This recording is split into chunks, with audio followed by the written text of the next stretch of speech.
Hi, I'm Jon Lieber, and this is U.S. Politics in a little over 60 seconds. Today's question: what are the top issues for voters ahead of the 2022 midterm elections? 30 years since James Carville quipped that it's the economy stupid, which became the winning mantra for Bill Clinton's political campaign, it looks like the economy is once again the primary concern of U.S. voters. There is way more public opinion polling than there was in 1992, and all of it shows that voters have one issue at the top of their mind: inflation.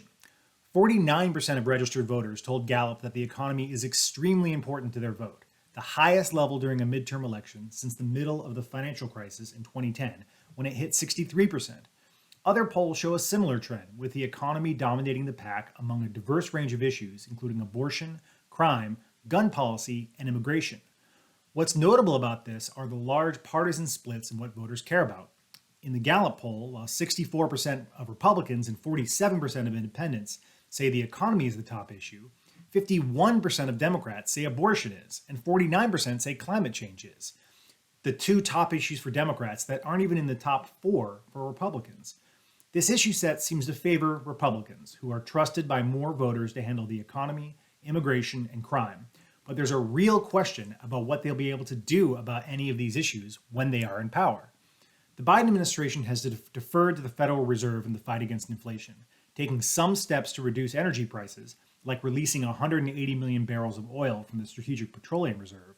But there's very little will in Congress to help the Fed counter inflation by either cutting spending or raising taxes by enough to meaningfully move the needle on inflation next year. In fact, Congress is far more likely to increase spending in the lame duck session of Congress this year to compensate for the reduced purchasing power the federal government is seeing due to inflation, which demonstrates how important it is that the Fed be given the political independence to ensure price stability, even if it results in job losses, which it hasn't yet. All of this raises a question: what happened to abortion as a top issue? Abortion is still likely to motivate enough Democrats to show up and vote, and potentially win a few House seats that they might have otherwise lost.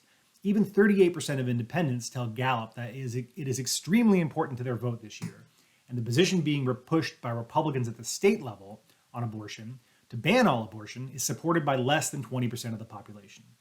Democrats are largely united about preserving access to abortion, so you should expect this to be a longer-term fight that will in part play out in Republican primaries going forward, as the party debates within itself whether it should moderate its restrictive stance on abortion that is out of line with public opinion. While this year the issue will help Democrats, it does not look like it will be enough to save their majorities. Thanks for watching. I'm Jon Lieber, and this has been U.S. Politics in a little over 60 seconds.